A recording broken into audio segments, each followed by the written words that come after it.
XSFM입니다. I, D, W, K.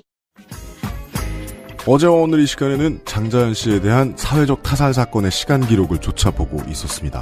2018년 2월 첫 번째 금요일에 그것은 알기 싫다입니다. 한국 안에 계신 청취자 여러분, 아주 긴 혹한기 잘 견디고 계시길 바랍니다. XSFM의 그것은 알기 싫다 258회 금요일 순서입니다. XSFM의 유승균 책임 프로듀서입니다. 홍성갑 덕질인입니다. 안녕하십니까. 그래도 혹한기라고는 하지만 녹음하는 오늘은 좀 날씨가 풀려있는 상태네요. 아, 그래요? 네. 뭔 소리야, 추워 죽겠는데, 지금. 오늘은 영하 4, 5도까지밖에. 안 보여요? 그래요? 오늘은 영하 4, 5도까지밖에 안 네. 떨어져요. 네.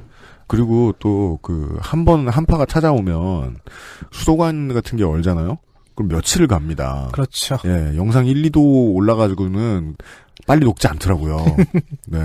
고생스러우신 분들 많을 것으로 알고 있습니다. 인터넷에서 그 짤 윤세미 봤어요? 에디터입니다. 네, 안녕하십니까. 어떤 짤이요? 인터넷을 한 윤세미입니다. 서울 영하 4도라고 되어 있는 짤하고 그 옆에 우리 국부님이 네. 이렇게 연설하고 있고 그 밑에 여러분 서울은 안전합니다. 리 박사. 네. 신바람 나게 도망간 리 박사가. 서울은 안전합니다. 네. 그런 것도 다 견뎌낸 한국 사회입니다. 잠시 후에 광고를 듣고 어제 이야기를 좀 이어서 해보도록 하겠습니다. 여러분들이 기억해 주시기를 바라기 때문에 이 방송을 만들었습니다. 그것은 알기 싫다는 한 번만 써본 사람은 없는 빅그린 프리미엄 헤어케어에서 도와주고 있습니다.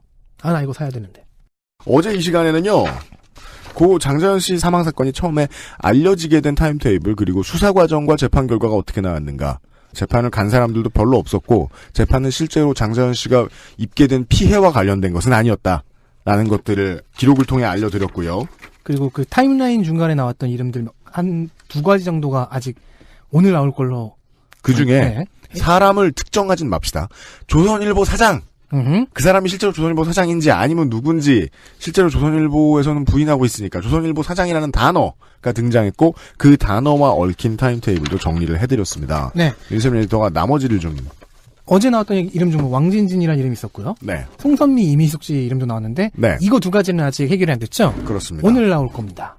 이 사건이요. 그러니까 저도 조사를 하면서 느낀 건데 단서라고 할 수 있는 것이 이제 장자연 씨가 쓴 문건이고요. 네. 거기서부터 출발했고요. 그런 다음에 다른 단서를 찾아야 되는데 그럼 이제 증인이 있을 수 있겠고요. 네. 혹은 증거를 찾는 거에서 이제 경찰들이 많이 활용한 방법이 신용카드하고 문자 메시지, 카드, 전화 통화 내역들을 전부 뒤져본 거였어요. 김 대표의 신용카드 말입니까? 그렇습니다. 네. 법인카드, 신용카드. 왜냐면 접대에 사용됐을 테니까요. 그렇죠. 그리고 이제 이름이 나온 유흥업소의 매출 전표까지 같이 대조를 하면서 네. 예, 그런 식으로 수사를 했는데도 어쨌든 간에 지금 장자연 씨가 직접 작성한 문서 외에는 유효한 증거나 밝혀진 게 없잖아요. 룸사롱 관계자들은 이런 말들을 많이 합니다. 5만 원권은 성매매를 위해서 생겨난 것 같다. 방송이나 시사 프로그램에서 이런 얘기 참 안 하려고 드는데 저는 그것도 좀 웃기더라고요.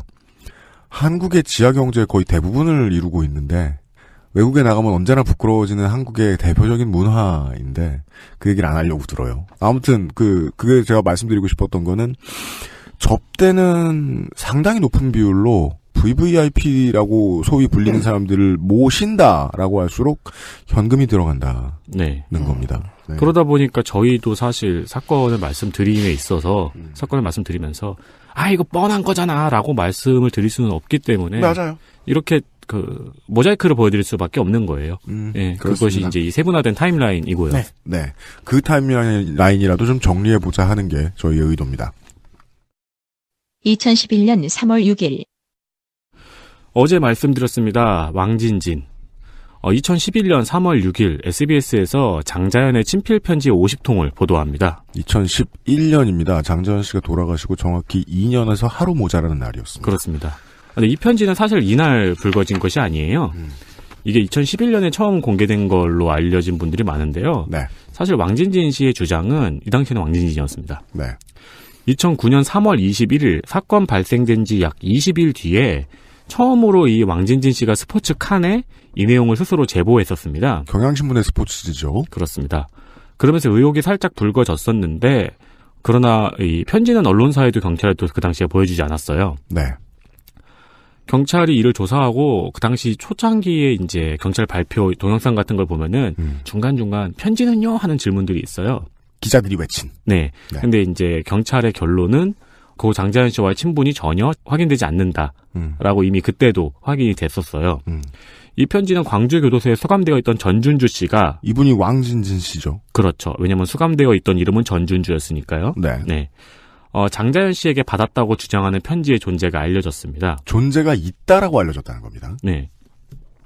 편지의 내용에는 100번 넘게 성접대를 했다는 등의 내용이 있지만 정확한 이름이나 시점은 나와 있지 않았습니다.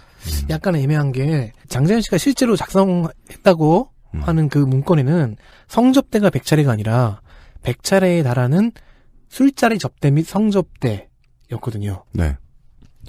그러나 경찰은 이제 당시에 교도소에 수감 중인 우울증 환자 장 씨와 친분이 입증되지 않는다며 사건과 무관하다고 판단을 했고 이 전준주 왕진진 씨 이 사람이 교도소에 수감된 상태라는 것도 보통 이제 검경이 참고인을 데려다쓸 때 중요한 근거가 되죠. 네. 이 사람은 다른 죄를 지은 게 있으니까 신뢰도가 현저히 떨어져. 게다가 이 사람은 장자연 씨와 실제로 친분이 있는지 우리는 확인을 못했어. 정도의 얘기를 한 거죠. 장자연 씨가 편지를 보낸 기록이 없고, 네, 그러니까 편지를 받은 기록이 없고, 네, 면회 기록도 없고.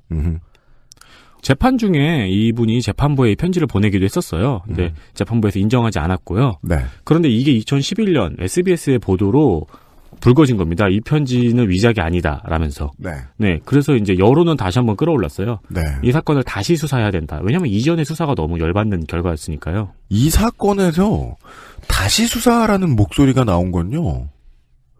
은근 정기적으로 여러 번 있었습니다. 네. 네. 그래서 경찰은 이 전준주 씨에게 편지를 요구합니다. 그러나 전준주 씨는 경찰을 믿지 못하겠다며 제출하지 않습니다. 결국 경찰이 전준주 씨의 교도소 방을 압수수색하면서 편지를 확보했고요. 그렇습니다.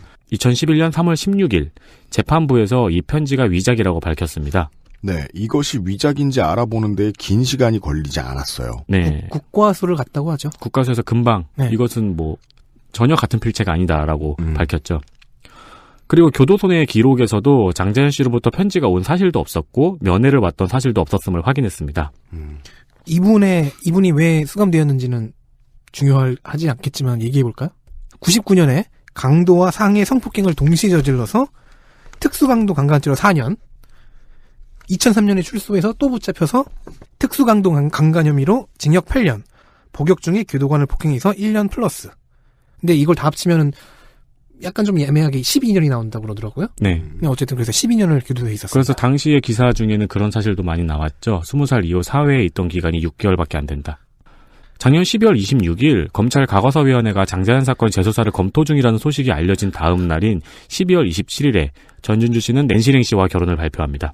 이때는 그렇습니다. 위한 컬렉션 회장이라는 직함도 갖고 있었죠. 네. 이게 사실 장자연 씨 사건에서 사실 여부로 보자면은 설명드리면 안 될 사실이잖아요. 정확한 분석입니다. 네. 네, 왜냐면 결국에는 이게 위작이라고 판단이 되었고, 고인의 명예를 더 실추시키는 결과를 낳았으니까요. 근데 우리가 주목하는 건 뭐냐면은 이때 여론이 엄청나게 동조를 했다는 거예요. 맞아요. 이 정도의 약간의 관심병이라고 표현할게요, 그냥. 그게 불거지자마자, 그럼 다시 수사. 그렇죠. 그러니까 여론은 기다리고 있던 거예요. 맞아요. 조그마한 그게 더 신호라도. 중요해요. 그게 더 중요해요. 네. 여론은 장자연 씨 사망사건을 어떻게든 다시 한번 밝혀줬으면 좋겠다라고 늘 생각을 하고 있었다는 거예요. 네. 그래서 이제 사실 뭐 이런 일 한 사람 입장에서 보면은 이 왕진진 전준주 씨 이 사람이 좀 야속한 거죠. 이 사건의 타임테이블에 물을 가장 많이 흐려놓은 존재입니다. 그렇습니다. 네. 이 사건에 대한 여론이 다시 환기되는 것도 그 공이 있었는데 결국은 남은 게 없어요. 그렇죠. 예. 그 사람들은 심지어 이 왕진지 씨의 편지가 위작이라고 결론이 났잖아요. 근데 여기서 용어에 혼동이 오는 거예요. 장자연 씨가 옛날에 직접 썼던 문서와 이 왕진지 씨의 편지가 혼동이 와가지고 맞아요. 사람들은 지금은 이 두 개가 하나인 줄 알고 있는 사람도 있고 맞아요. 장자연 씨가 직접 쓴 문건도 위작이라고 생각하시는 분들도 있고 네. 이 왕진진 씨가 들고 흔들었다가 말고 이제 바깥에 보여주기를 꺼려해서 경찰에서 들이닥쳐가지고 뺏어서 보고 이게 위작이라고 확인했던 이 글은 만약에 지금 다시 재판이 시작된다고 하면 똑바로 재판을 하고 똑바로 검찰이 수사를 한다고 해도 아마도 증거로는 전혀 인정되지 않을 것입니다. 네. 근데 많이 낚였죠. 여기 SBS도 낚였지만 주진우 기자도 낚였고. 네. 네. 2011년 11월 소속사 대표 김 씨의 폭행 혐의만 유죄로 인정됩니다. 그래서 징역 4월에 집행유예 1년을 받습니다. 그리고 전 매니저 유 씨는 소속사 대표에 대한 모욕죄로 징역 1년에 집행유예 2년 그리고 사회봉사 160시간을 받습니다. 네. 이건 무슨 뜻이냐면 어제 말씀드렸던 대로 결국 성폭력에 대한 것은 처벌이 전혀 없었다라는 뜻입니다. 네, 그렇습니다. 2012년 1월 5일 이상호 기자가 국정원 개입설을 제기합니다. 네. 이상호 기자는 이런 타이밍에 이런 이야기를 들고 나옵니다. 왕진진이라는 존재에 대한 이야기를 해보았는데, 윤세민 에디터가 정확한 결론을 제시해드렸기 때문에 저도 말을 가름하겠습니다. 그걸로. 논의되지 않는 것이 지금까지는 맞아 보입니다. 네. 예. 그 다음으로 어저께 잠시 이야기를 하고 지나갔던 이름이 송선미 씨와 이미숙 씨입니다. 연예인이시죠? 그렇습니다.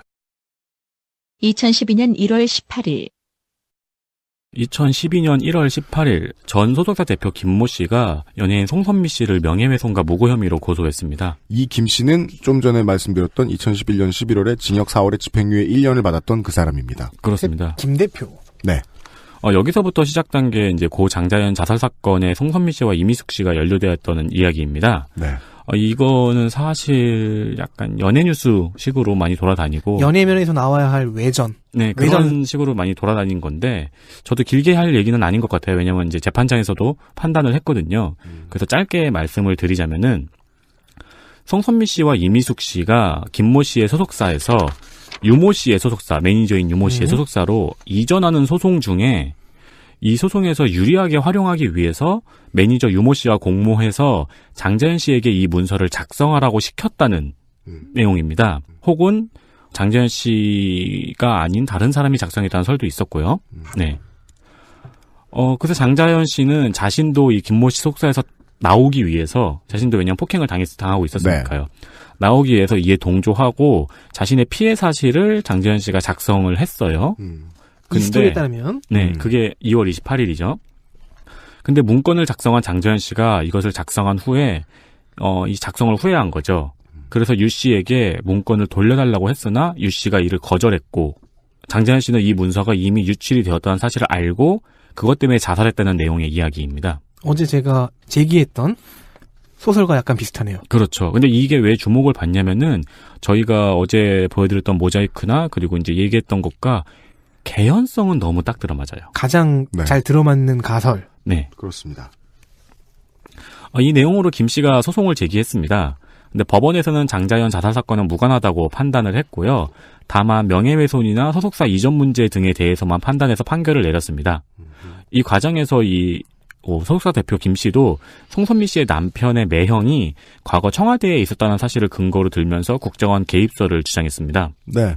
우리 아까 쉬는 시간에 잠깐 얘기했습니다만 이것은 송선미 씨의 돌아가신 남편과 관련이 있다라고 이야기가 좀 돌고 있는데 남편의 매형. 그렇습니다. 그렇죠. 네. 2014년 1월 17일 유주기 소속사 대표에게 민사소송을 건 게 또 있었어요. 어제 얘기했었죠?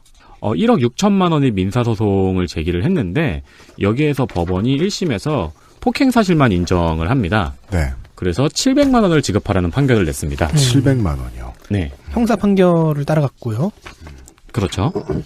그러나 항소심에서는 비록 형사사건에서 술접대 강요나 협박이 증거 부족으로 인정되지 않았지만 술자리 참석 등이 장 씨의 자유로운 의사로만 이뤄진 것으론 보기 어렵다며 2,400만 원을 지급하라는 판결이 나왔습니다. 올랐네요.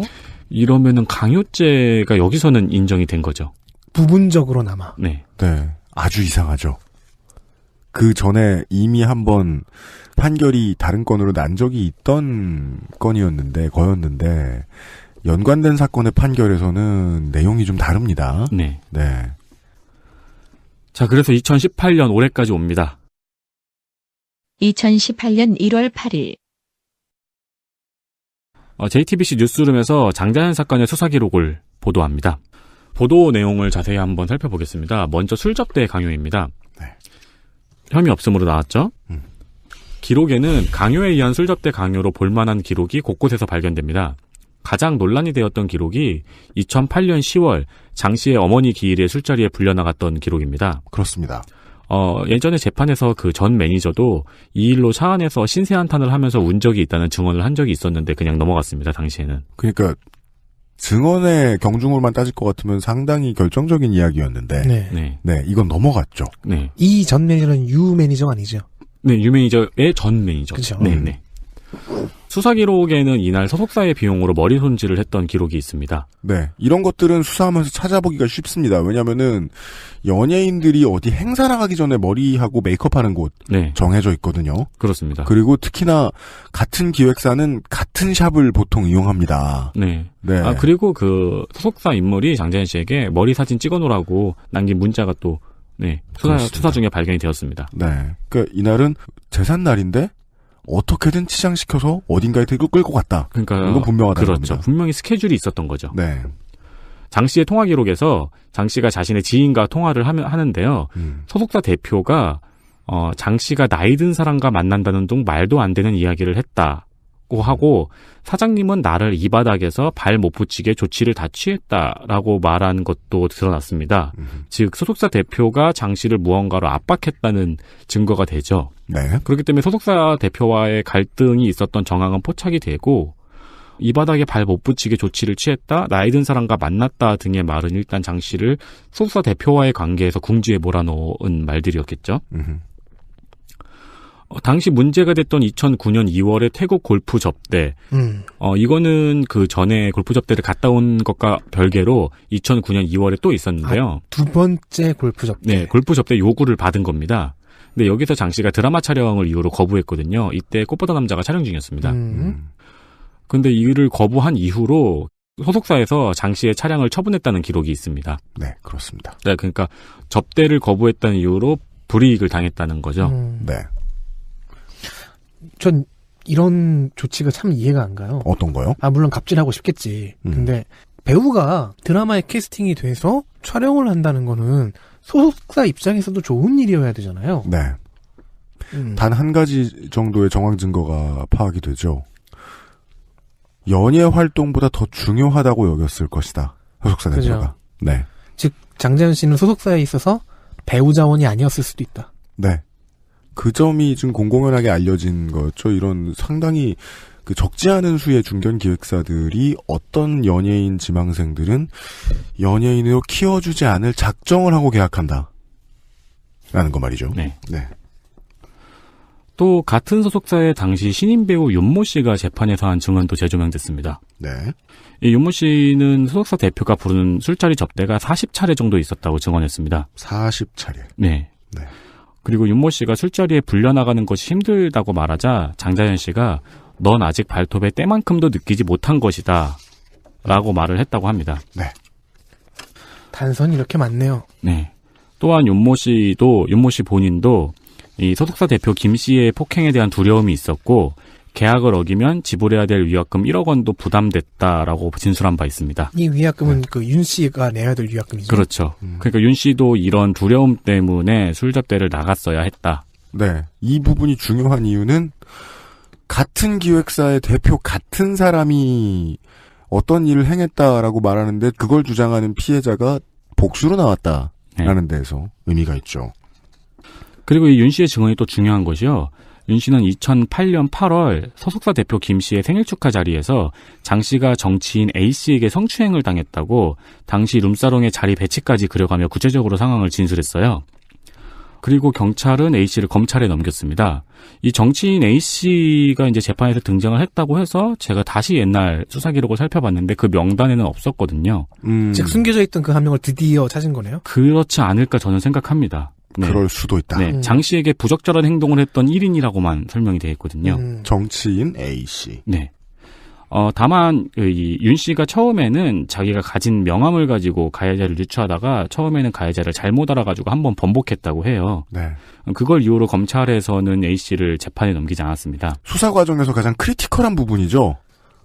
기억을 잘못했다라는 얘기가 한번 나오면 예를 들어 뭐 수사선상에 두세 사람이 있었다. 그럼 그 두세 사람이 전부 다 풀려나게 됩니다. 네. 네. 이 가해자로 지목된 A 씨. 근데 이 사람도 이제 진술을 번복한 적이 있거든요. 자기가 아닌 다른 사람이 가해를 했다고. 그러니까 그 자리에서 고 장자연 씨를 성추행한 사람은 내가 아니고 딴 사람이다라고 지목을 했었는데 네. 그 인물이 당시 그 자리에 참석하지 않았던 사람이었거든요. 네, 그렇죠. 네, 그리고 이제 진술도 거짓말 탐지기에서 거짓으로 드러났고요. 위증. 그렇습니다. 재판 중은 아니고 조사 중이었으니까 위증은 네, 아니죠. 오케이. 네. 그거는 진술 번복. 네. 그래서 이제 진술을 번복된 거에 대해서 이제 검찰들이 추궁을 했겠죠. 그러자 연예인과의 술자리가 알려지면 정치 지망생으로 훗날 불이익을 받을까 두려웠다고 발언했습니다. 즉 가해자들과 같이 있었거나 가해자는 맞다. 네. 그러면 윤 씨의 진술과 A 씨의 진술 합치면 A 씨가 굉장히 유력한 거잖아요. 최종 진술들을 합치면. 그렇죠. 좀 더 유력한 진술로 믿어지죠. 근데 결과적으로 윤 씨의 진술은 받아들여지지 않았고 A 씨는 기소되지 않았습니다. 그렇게 됐습니다. 그러니까 제가 말씀드렸죠. 예, 그 가해자 지목의 번복. 네. 당시 리스트에 오른 인물들을 기소하지 않은 검찰의 기록에는 피해자 장자연이 작성한 문서에 술 접대 강요라는 문구가 있기는 하나 무엇을 의미하는지는 명확하지 않다라는 문장이 있습니다. 난독증인가요? 네. 그죠. 난독증 인정. 혹은 한국어를 안 배운 사람들이 수사를 하고 있거나. 술 접대 강요라는 문구가 무엇을 의미하는지 명확하지 않기 때문에 강요는 없었다. 라는 얘기입니다, 지금. 그러면, 명확하지 않으면 그게 뭔지를 밝혀야 될 거 아니야. 그거 왜 우리한테 그래요? 이제 해야죠. 그렇습니다. 참고로 과거사 진상규명조사단은 아직 조사 대상 사건을 발표하지 않았습니다. 그렇습니다. 아마 설 즈음에 발표할 거라고 계획돼 있더라고요. 네, 저희들이 이제 이 방송을 하는, 업데이트하고 막 그러는 도중 혹은 며칠 안 돼서 조금 있다가 들으시는 분들도 계시니까 들으시는 도중에 이 사건이 이미 갑자기 또 진척을 했을 수도 있어요. 네. 네. 이 사건을 제가 조사를 하면서 세 자릿수의 기사를 봤을 거 아니에요? 네. 그러면서 굉장히 자주 접한 문장이 피해자가 이미 고인이기 때문에 수사에 어려움이 있다는 말이었거든요. 네. 경찰이 흘린 말일 겁니다. 보통 검찰이나. 피해자가 그렇죠. 고인이기 때문에 피해자가 고인인 수사는 대부분의 살인과 자살 수사가 다 그렇지 않나요? 네. 그렇죠. 근데 이제 뭐 그런 여러 가지 면을 생각해도 사실 말이 안 되는 말이긴 한데 저는 이제 다른 생각을 한 거예요. 이제 이미 고인이 되신 분한테 가정을 더하는 게 좀 옳은 생각이 아니겠지만 만약에 장자연 씨가 죽음을 택하지 않고 폭로를 택했다면 결과가 어땠을까? 폭로나 제보를 했다면. 네. 그랬다면 어떤 결과가 나왔을까? 그러면 우리는 사회의 유력 인사들이 감옥으로 들어가는 모습을 상상할 수 있었을까요? 드라마에서는 그렇겠죠. 그러니까 고인이 이 장자연 씨가 죽음을 택하지 않고 경찰을 찾아갔다면은 지금 2018년에 가장 삶이 망가진 사람은 과연 누구였을까? 네. 그 질문에서부터 이 상상을 시작해야 되는 게 맞는 것 같아요. 예. 다른 선택이 있었다 한들 결과가 있었을까? 장자연 씨나 유족들이 이 일명 장자연 문건이라고 하는 것에 공개를 원하지 않는 것 같아 보이는 모습들을 자주 보여줬잖아요. 네. 이런 맥락에서 해석하면 이해가 다 되죠. 본인들의 그렇죠. 치부라고 생각할 수 있으니까. 그 사건이 지금 들어보시면 생각보다 굉장히 복잡하잖아요. 네. 이렇게 복잡한 거 지금 처음 아신 분들도 있을 거예요. 물론 자세히 알고 계신 분들도 있었겠지만. 근데 이렇게 복잡한 사건을 우리는 헤드라인 한 줄만 읽어도 네. 다 이해를 했어요, 그때. 그렇지. 한국인은 이해했습니다. 네. 자세히 읽지 않고도. 네. 온 삶으로 알아낸 맥락이 있으니까요. 사실 이런 사건은 우리가 척수로도 이해할 수 있어요. 어저께 요파 씨의 이런 얘기 나왔는데요. 무릎으로도 이해할 수 있어요. 네. 예. 사고의 일부를 담당해주는 건 무릎이 아닐까 하고 이렇게 우리가 생각을 했었거든요. 이 되게 우리가 항상 뻔하다고 말해왔던 클리셰잖아요. 그 말은 즉 당연히 우리는 지금 이 순간 태국 골프장 그리고 오늘 밤 룸사롱에 앉아있는 연예인 지망생을 상상할 수 있다는 얘기입니다. 혹은 연예인 지망생이 아닌 다른 사람이 앉아있을 수도 있죠. 뭐 정치 지망생도 있었잖아요. 네. 언론은 사건을 재수사하면 관련자를 처벌할 수 있을지 주목하고 있습니다. 그리고 공소시효를 개선하고 이런 뭐 증거가 추가로 발견될 수 있을지 하는 부분을 재고 있는데요. 그렇습니다. 저는 더 궁금한 질문이 있습니다. 지금 다른 누군가가 나서서 이런 똑같은 상황을 당했다고 폭로한다면은 우리는 그를 보호해 줄 수 있을까요? 완전히 같지는 않지만 요 며칠 전에 한 검사님께서 본인이 당한 피해 사실을 폭로하셨죠. 네.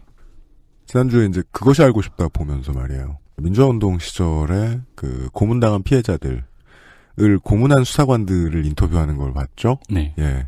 그 당시에 검사. 예를 들면 그때 이름은 황우려 검사. 지금은 황우여 변호사. 네. 뭐 이런 사람들 만나서 얘기하는 거 보면 다 그렇게 얘기하죠. 아니, 우리가 뭐 수사를 잘못했으면 혹은 뭐 경찰에서 고문을 많이 했으면 재판 때 얘기하면 되지 않느냐 라고 태연자약하게 답을 하는 모습을 볼 수 있습니다. 네. 시스템이 공정했는데 피해자들이 피해를 자초했을 이유가 없죠. 네. 세상에 어느 매저키스트가 그렇게 합니까? 네. 지금도 검찰 조직을 드나드는 기자들은 그런 얘기를 하는 것 같더군요. 검찰 조직 내에서 저 성폭력 피해자가 우리 조직의 일원이죠. 저 사람이 그냥 인사 흐려놓고 분위기 흐려놓는다. 그건 그거고 왜 인사 불이익 때문에 저러냐. 누구는 안 힘든 줄 아냐. 라는 놀라운 반응을 보여주는 사람들이 많이 있다.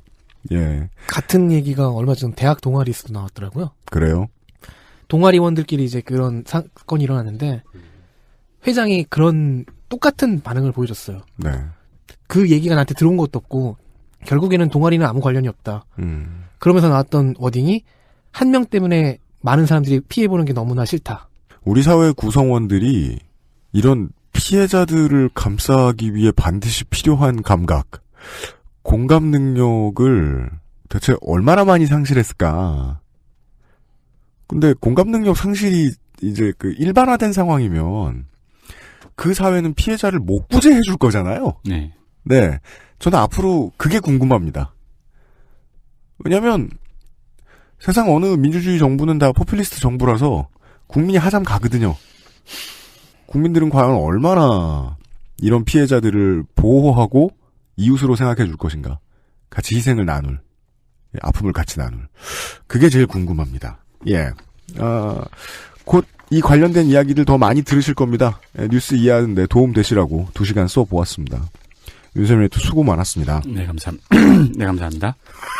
다들 목이 가고 있어요. 네, 감사합니다. 아스트랄 뉴스 기록실 뉴스 아카이브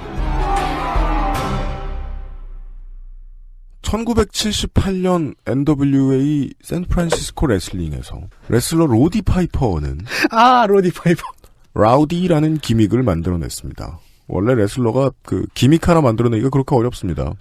40년이 지난 2018년 1월 마지막 주에 소녀 시절부터 이 라우디 기믹의 팬이었던 암바의 제왕 론다 로우지가 라우디 론다 로우지라는 레슬러로 데뷔했습니다. 이번 주에 역사를 돌아보는 시간을 하루 일찍 땡겼습니다. 윤세민 에디터는 이번 주에 아주 바쁩니다. 네, 이번 주 뉴스 아카이브는 내일 시간의 프리뷰입니다. 네. 1987 특집으로 준비했는데요. 네. 1987년 2월 3일 동아일보를 살펴보겠습니다. 당시 이용길 과장에게 사건을 넌지시 들은 기자는 중앙일보의 신성호 기자였는데요. 이 기사는 지금 찾아보면 2단짜리 짧은 기사로 나갔습니다. 네. 그리고 영화에 나온 것처럼 화장실에 숨어 있다가 중앙대 오현상 교수를 만나서 고문의 가능성을 보도한 기자는 동아일보의 윤상삼 기자였습니다. 그리고 동아일보는 보도 지침을 어기고 고문 근절 캠페인을 시작합니다. 고문 근절 캠페인이라는 게 나왔었더랬어요. 네. 저는 어릴 때 이 신문 보면서 세상에 도박이나 네. 불량식품 같은 건가 봐, 고문이라는 게. 만화책이나. 제가 그때 9살이었으니까 근절 캠페인 정도 하면 근절되는 건가 봐. 라고 생각했었어요. 실제 이 윤상삼 기자가 중앙대 오현상 교수를 만나가지고 이야기를 나눈 기사는 14일 중앙일보에 실려 있는데요. 이 기사는 2단짜리 조그만 기사였어요. 네. 그리고 16일 동아일보에서 의사의 소견을 보도하고 17일에 일면 그리고 헤드라인에 등장한 것은 19일이었습니다. 네. 30년 전 내일 2월 3일의 동아일보 헤드라인 기사는 영장 없는 연행 금지입니다. 영장 없는 연행 금지. 네. 치안본부장이 고문근절 대책을 발표했다는 기사입니다. 그 바로 옆에는 2월 7일 박종철 군의 추도회를 원천 봉쇄하기 위해서 재하단체를 압수수색했다는 사진과 기사가 있습니다. 그렇습니다. 그리고 일면 구석을 살펴보면은 형제복지원 사건을 국회에서 다룬다는 짧은 기사가 있습니다. 네, 이 형제복지원 사건은 또 오면에 자세한 기사가 있더라고요. 동아일보 1987년 2월 3일의 기사 내용의 일부를 좀 볼게요. 이영창 치안본부장은 3일 경찰 수사에서의 고문 근절을 위해 앞으로는 영장 없는 강제 동행과 장기 구금을 일체 금지하고 피의자 등에 대한 접견 교통권을 보장하며 먼저 증거를 수집한 후 피의자를 체포하는 원칙을 고수하도록 하는 등 다 안 그랬다는 거죠. 고 박종철 군 고문치사 사건 이후 문제가 제기되고 있는 경찰 관서의 고문 방지 대책을 발표했다. 경찰은 3, 4일에 치안본부, 직속기관 경찰국 및 각 경찰서별로 국민의 자유와 인권을 보장하고 참된 민주경찰상 확립을 다짐하는 인권 존중 실천 결의대회를 갖고 전 경찰관의 의식개혁으로 인권 존중 풍토를 조성할 계획이다. 라고 말하고 그 이후에 이것을 주도한 사람들이 얼마나 승승장구했는지는 이제 우리가 잘 아는 역사입니다. 그래서 관련된 사건을 찾아보면서 2015년 2월 4일, 3년 전 내일 모레 뉴시스의 기사를 찾았습니다. 네. 박상옥, 박종철 사건 진실 규명 못한 점 송구. 박상옥 대법관 후보자가 박종철 사건에 대한 입장을 밝혔다는 내용입니다. 네. 박상옥 당시 후보자는 박종철 고문치사 사건의 담당 검사로 사건을 은폐하는 데 일조했다는 의혹이 있었죠. 그리고 당시에 다른 무고한 시민을 물고문했던 경찰을 불구속 조치했다는 사실이 드러났습니다. 네. 때문에 인사청문회에서 박종철 고문치사 사건의 관계자들이 모두 등장하는 장면이 연출되기도 했었습니다. 그렇습니다. 결과적으로는 현재 대법관입니다. 그리 되었습니다. 네. 네, 그 사람 대법관입니다. 이런 문제의 사건에 대해서 그 당시에 답변을 다 이런 식으로 하긴 했었어요. 그 일부 보니까 제가 기억이 떠오르더라고요. 아주 옛날에 주사지휘했던 사건이어서 현재 사건에 대해 구체적으로 기억하기 어렵고 보존기간 경과로 사건 기록이 폐기되어 확인할 수도 없는 상황. 이게 진심인 건 제가 알아요. 근데 저는 이 말부터 꺼낸다는 게 좀 화가 나는 거예요.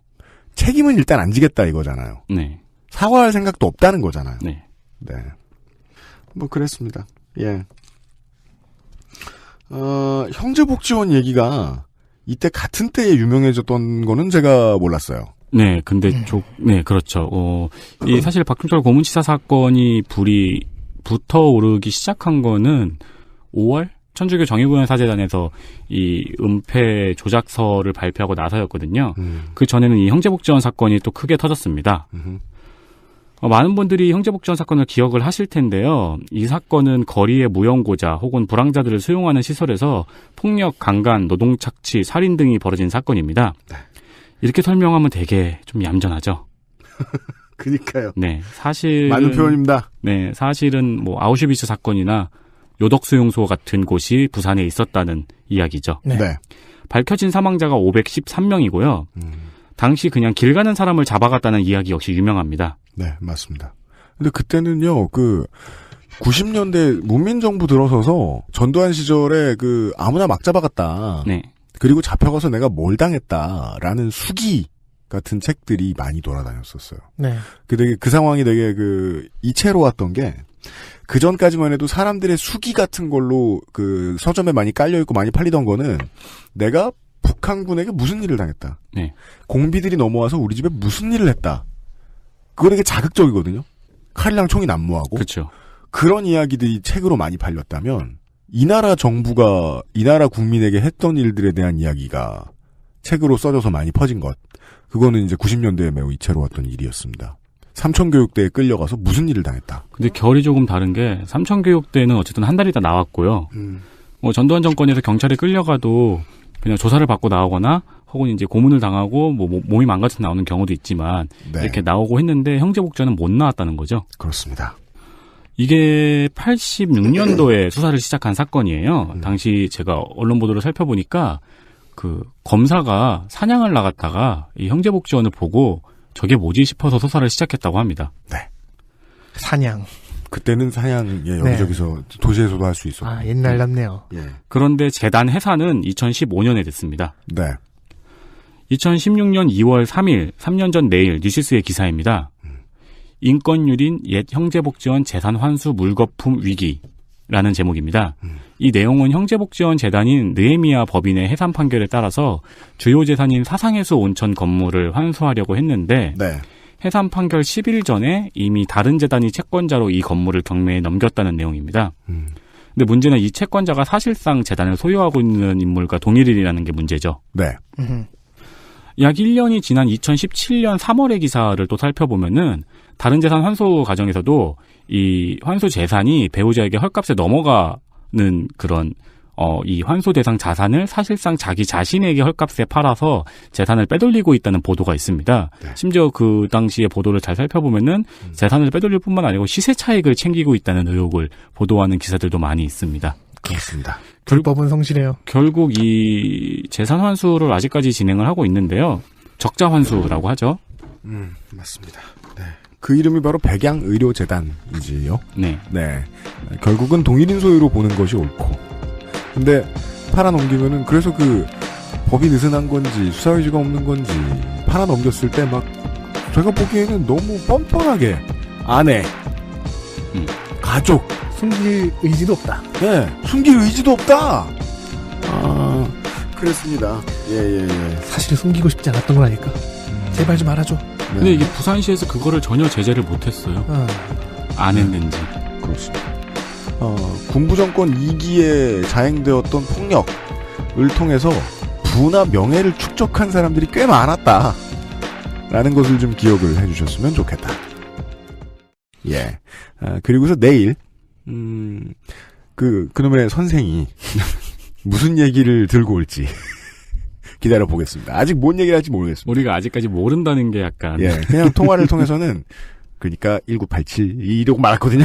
예. 그러면 저 한 번만 기회를 주십시오. 뭔데요? 윤세민과 비슷한 걸 한번 소개해 보려고 합니다. 뭔데요? 뭐 있어요? 저는 1987년 2월 2일을 좀 쭉 보고 있었는데요. 네. 입길 소식입니다. 네. 한국의 아이돌 그룹 FX의 리더 빅토리아 씨와 네. FC 바르셀로나의 제라르 피케 선수가 네. 1987년 2월 2일에 태어났는데요. 네. 제라르 피케의 그 사실혼 관계인 사실상 배우자인 샤키라 씨가 네. 정확하게 10년 전인 1977년 2월 2일에 태어납니다. 그리고 또 재미있는 것은요. 이와 매우 비슷한 케이스가 네. 한국에도 있습니다. 그래요? 딱 하나만 비슷해요. 뭔데요? 같은 날에 태어났다. 10년 차이로. 1962년에 이석기 전 의원이 태어났고요. 물론 다 2월 2일입니다. 네. 1952년에 2월 2일에는요. 박근혜 전 대통령이 태어났습니다. 네. 여기까지입니다. 네. 홍진호 씨가 그날 안 태어났다니. 네. 안타깝게도 10월 31일로 알아요. 네. 방송 시간이라는 게 우스워요? 네. 뉴스 아카이브 시간이었습니다. 그냥 내일 무슨 얘기를 할지 모르니까 아무거나 던져본 거죠. 네. 내일 이 시간을 기대해 주시기. 그 PD로서 그런 말을 해서는 안 될 것 같아요. 그 기대를 해야 할지 말아야 할지 모르겠는데. 그러니까 내일 이석기 씨 얘기가 나올 수도 있어요. 박근혜 씨나. 모르겠습니다. 네. 1987년에 어떤 일이 있었는가. 혹은 그 영화 1987을 보셨던 분들, 저도 그 손희상 선생이 보라 그래서 봤는데요. 보고 왔는데요. 저는 은근히 눈에 띄지 않는 현란한 특수효과들이 아주 매력이 있었고요. 예. 마지막 장면은 눈에 좀 띄던데요. 그 레 미제라블 영화를 보는 기분이었어요. 예, 재밌는 영화였어요. 그 영화와 관련된 이런저런 그 과거사를 그 캐낸 컨텐츠들이 최근에 많이 나왔거든요. 과연 선생쟁이가 그따위 걸 답습할지 아니면 뭔가 새로운 걸 들고 나올지. 저는 아직 1987 안 봤는데 그러니까 원고는 내일을 위해 보고 오겠습니다. 그러세요. 원고는 안 보여주고 우리한테 1987만 보라 그러고 지금. 그러고 있어요. 근데 내일 딴 얘기가 좀 어떡하죠? 그니까 말이에요. 아니요, 난 믿어요. 그래서 대충 박근혜와 이석기 얘기를 꺼냈잖아. 네. 내일 이 시간 기대해 주십시오. 비상시국 대책회의였습니다. 제가 들은 답변은 검사 생활 얼마나 더 하고 싶냐. 검사 생활 오래 하고 싶으면 조용히 상사평가나 잘 받아라 하는 것 뿐이었습니다. 이제는 알겠습니다. 저의 믿음이 얼마나 어리석고 순진한 것이었는지. 그들에게 힘없고 백없는 일개 검사가 얼마나 우습고 하찮은 존재인지. 서지현 검사가 검찰 내부망에 올렸던 글의 일부입니다. 이게 어떻게 검찰에 하나는 얘기겠습니까? 성폭력 범죄자는 개인이겠지만 이게 어떻게 사회적이고 조직적인 범죄가 아니라고 할 수 있을지 모르겠습니다. 옆 사람들이 덮어주고 조직 내에서는 피해자에게 불이익을 주고 공권력은 수사하다 말고 댓글은 피해자를 조롱하고 비슷한 일들이 수없이 반복되는 동네에서 전해드리는 그것은 알기 싫다였습니다. 내일 이 시간에 다시 뵙겠습니다.